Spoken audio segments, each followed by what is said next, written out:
Pues he dado demasiadas versiones acerca de cómo me inicié en la literatura. Realmente no sé cuál sea la exacta, sin embargo me parece que empecé a escribir por imitación, porque en mi casa mi padre era escritor, mi madre tenía una gran biblioteca y mis amigos, José Agustín, Gerardo La Torre, escribían, de tal manera que pienso que me fui inclinando hacia la literatura de este modo. Claro que no fue de un día para otro, fue un proceso más o menos largo.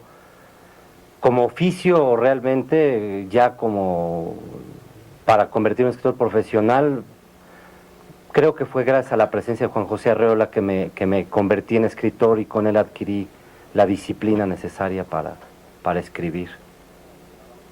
Yo no sé cómo trabajen otros escritores, pero a mí me motivan mucho los libros que leo. Y cuando leí, por ejemplo, El túnel de Sábato, y cuando leí también El diablo en el cuerpo de Radiguet, El amante de Lady Chatterley, me motivaron a escribir una novela de amor. De tal manera que me parece que también en este caso es muy importante las lecturas que yo hago. En alguna ocasión incluso llegué a decir que yo trataba de hacer literatura de la literatura.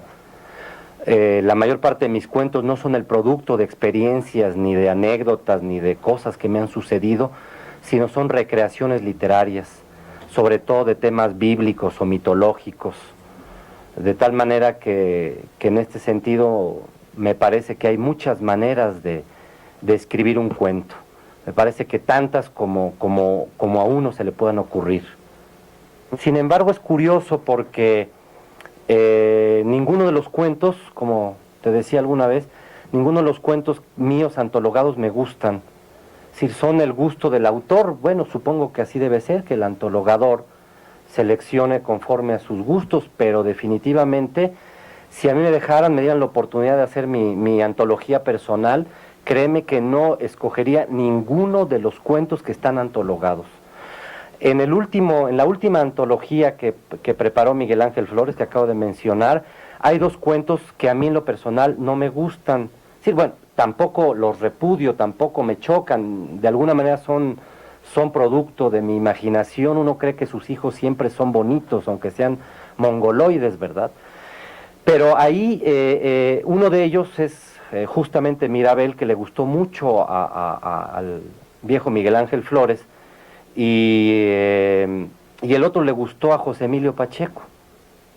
Entonces él pidió que lo incluyeran y a mí ninguno de los dos me satisface. Yo tengo mi selección. Ahora, en realidad sí hay una antología que tiene algunos cuentos que a mí me gustan, que de hecho seleccioné yo. Esta es una antología que realizó Gonzalo Martré cuando todavía había Partido Comunista y se llamó 13 Rojo.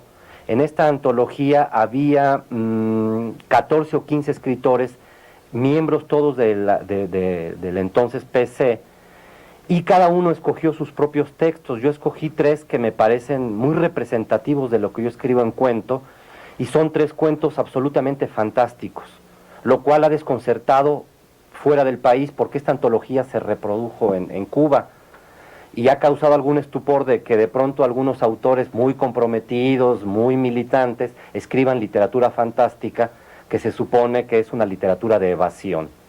Pero la verdad es que a mí me gusta este tipo de literatura, nunca la calificaría de evasión, y sí la pondría en las antologías. Yo creo que toda la actitud, la vida de una persona se refleja en su obra. Yo creo que todos los años de militancia, concretamente en el viejo PC, se reflejan en mis libros. Pienso que se reflejan en mi primera novela, Los Juegos, también en El Gran Solitario de Palacio, que es una novela que escribí muy herido por la Matanza 68.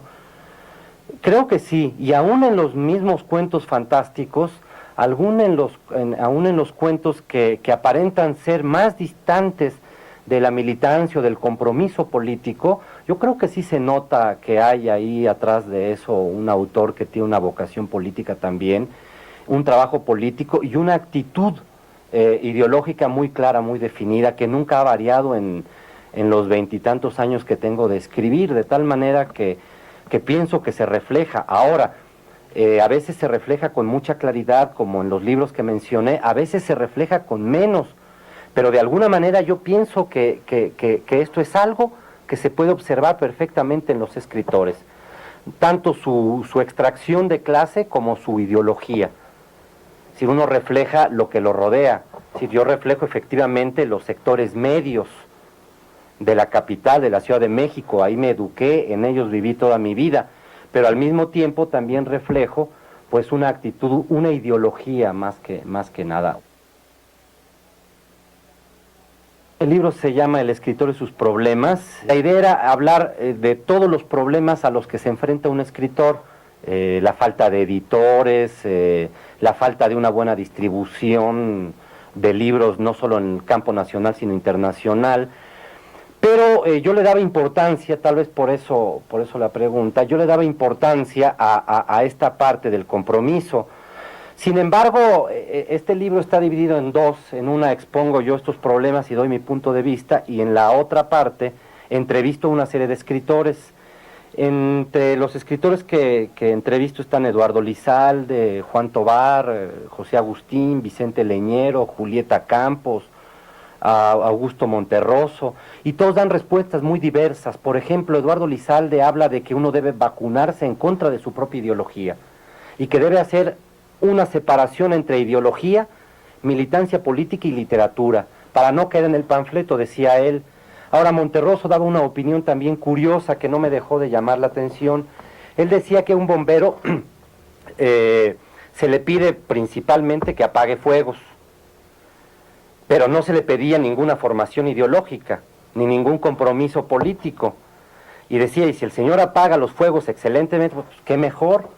Ahora, si el bombero tiene además una formación política, bueno, pues todavía estamos en una mejor situación. Sin embargo, yo creo que discreparía un tanto de estas dos posiciones. Yo sí creo que es muy importante asumir un compromiso social más o menos claro, sin caer en esto que mencionaba en el panfleto o en el grito, en esta protesta barata de muere el imperialismo y muera la burguesía, ¿no? Cosas que ya no tienen tanto sentido dentro de la literatura, pero de alguna manera sí reflejar los problemas de la sociedad. Creo que lo que podría conservarse de mí, es decir, si yo me muriera ahora, lo que podría tal vez conservarse serían algunos de mis cuentos fantásticos, algunos de los cuentos que están en Hacia el fin del mundo, o de los que están en Fantasías en Carrusel, o tal vez de Los oficios perdidos. De las novelas, pienso que solamente he escrito una novela que a mi juicio valga la pena, que es Tantadel, que ya se ha ido formando una reputación por sí misma. Justamente en estos días me acaban de decir que está siendo objeto de estudio en un seminario en la Universidad de Kansas. De tal manera que sí le tengo confianza. Ahora, como decía William Faulkner, el mejor libro que uno escribe siempre será el próximo, ¿no? Mira, estoy escribiendo dos libros. Uno es, no tengo todavía nombre para él. Es muy raro porque siempre he procurado que al empezar el proceso de creación, sea libro de cuentos, sea novela, tener ya listo el título. Ahora no lo tengo, pero sí tengo completa la idea de principio a fin. Es la historia de un suicida. Es decir, en este sentido no tiene nada que ver con mi anterior literatura, con todos los libros que he escrito. Es la famosa carta de no se culpe a nadie de mi muerte, contada en 350 o 400 páginas. Es decir, es la reconstrucción de la vida de una persona que tiene la osadía de suicidarse. Y pienso en el suicidio como algo muy importante. Se trata en general de reivindicar el suicidio. Es decir, el suicidio me parece algo muy importante. Si alguien se quiere suicidar, que se suicide. Sin embargo, la sociedad, las religiones, todo lo prohíbe. Si uno se suicida o intenta suicidarse y rápidamente corre la Cruz Roja o la Verde o el doctor más cercano a curarte. Si esto me parece absurdo, ¿no? Parece que uno tiene el derecho a morirse cuando le dé la gana. De alguna manera esto es el final de la canción de Odette. Cuando Odette se suicida porque no puede detener el tiempo y porque ha dejado de ser hermosa. Y como le aterra la fealdad y la vejez, decide suicidarse. Entonces de ahí nace la idea. Nada más que en este caso me servirá para hacer un análisis de la sociedad mexicana de los últimos 50 años. Es decir, no es el periodo de este suicida, él va a vivir menos años, él se va a matar a los 35 años, pero de alguna manera reconstruyo parte del siglo XX mexicano.